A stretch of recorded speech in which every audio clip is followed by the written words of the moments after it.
میں شکریہ ادا نہیں کروں گا کیونکہ ارشد شریف کے لیے باہر نکلنا یہ ہماری ذمہ داری ہے.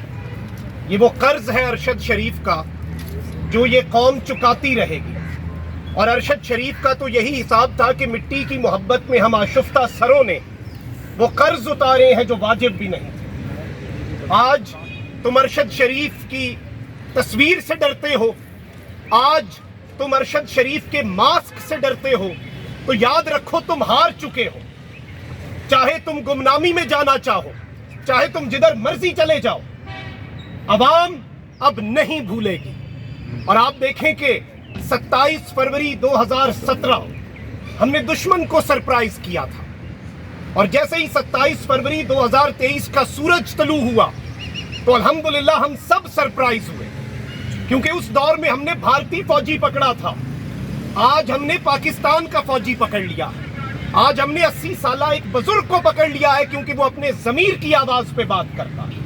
اور آج بھی تم نے عمران ریاض کے ساتھ کیا کچھ نہیں کیا, اس کا نتیجہ نہیں دیکھا تم نے. کیا وہ ڈر گیا؟ کیا وہ جھک گیا؟ تم ہمیں گرفتار کرنے کی دھمکیاں دیتے ہو, ہمیں کہتے ہو کہ ارشد شریف کے لیے جو احتجاج کی کال دی ہے وہ کال واپس لے لو. ہمیں کہتے ہو کہ ماسک پہن کے خبردار پریس کلب کے سامنے چلے گئے. آج آؤ اور دیکھو یہ سب ارشد شریف ہے.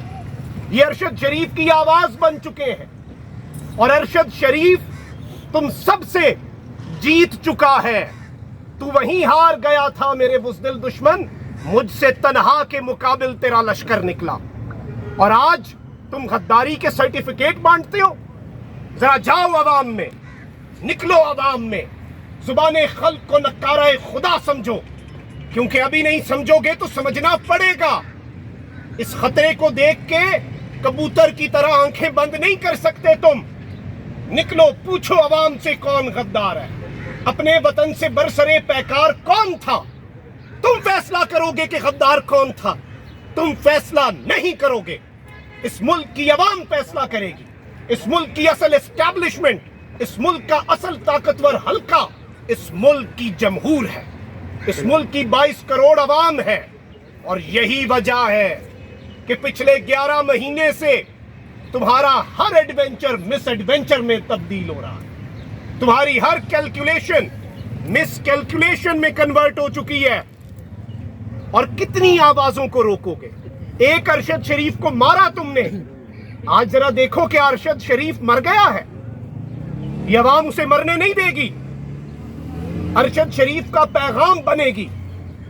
تم ایک عمران ریاض کو اندر کر کے دیکھ لو, تم یہاں سے کسی کو بھی اٹھا لو, اس کا صرف ایک فائدہ ہوگا کہ تم ہمارا ڈر ختم کر دو گے.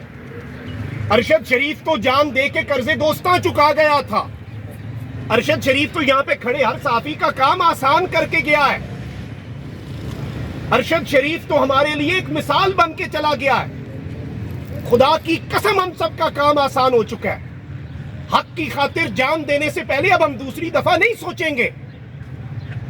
ایسی موت نصیب والوں کو ملتی ہے. ابھی بھی جاؤ, کتنے عرصہ ہو گیا, 100 دن سے زائد گزر گئے ہیں. میں ابھی بھی ارشد شریف کی قبر پہ حاضری دیتا ہوں.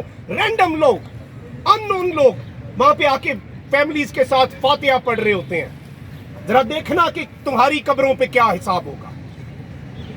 ذرا دیکھنا کہ تم لوگ جیتے جی ایک لاش بن چکے ہو. یہ عوام بھری پڑی ہے.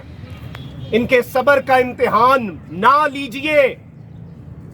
ان کے صبر کا امتحان اگر لیا تو پھر عوام نہیں بتائے گی آپ کو, عوام نہیں رکتی. اور کتنوں کو اٹھاؤ گے؟ یہ میں نے پہلے بھی پڑھا ایک مرتبہ کہ یہ اپنی مرضی سے سوچتا ہے. اسے اٹھا لو. اٹھانے والوں سے کچھ جدا ہے. اسے اٹھا لو. یہ پوچھتا ہے کہ امن عامہ کا مسئلہ کیوں؟ یہ امن عامہ کا مسئلہ ہے. اسے اٹھا لو. جسے ہم نے اس سے پہلے اٹھا لیا تھا, یہ ان کے بارے میں پوچھتا ہے. اسے اٹھا لو. سوال کرتا ہے یہ دیوانہ ہماری حد پہ, یہ اپنی حد سے گزر گیا ہے. اسے اٹھا لو. کتنوں کو اٹھاؤ گے؟ اور میں آپ کو بتا سکتا ہوں کہ جب عوام نکلتی ہے, جب یہ عوام میں جاتے ہیں, جب انہیں عوام کے اندر بھیجے گئے اپنے بندے رپورٹیں دیتے ہیں اور بتاتے ہیں کہ عوام کی نبض کیا ہے، عوام کی پلس کیا ہے. آج بھی جائے گی رپورٹ تو شاید حاکم شہر سزا سوچ کے چپ بیٹھا ہے. ساری بستی کو وہ بستی سے نکالے کیسے؟ کتنوں کو نکالو گے؟ کتنوں کو گرفتار کرو گے؟ کتنوں کو ننگا کرو گے؟ ان کے یہ ضابطے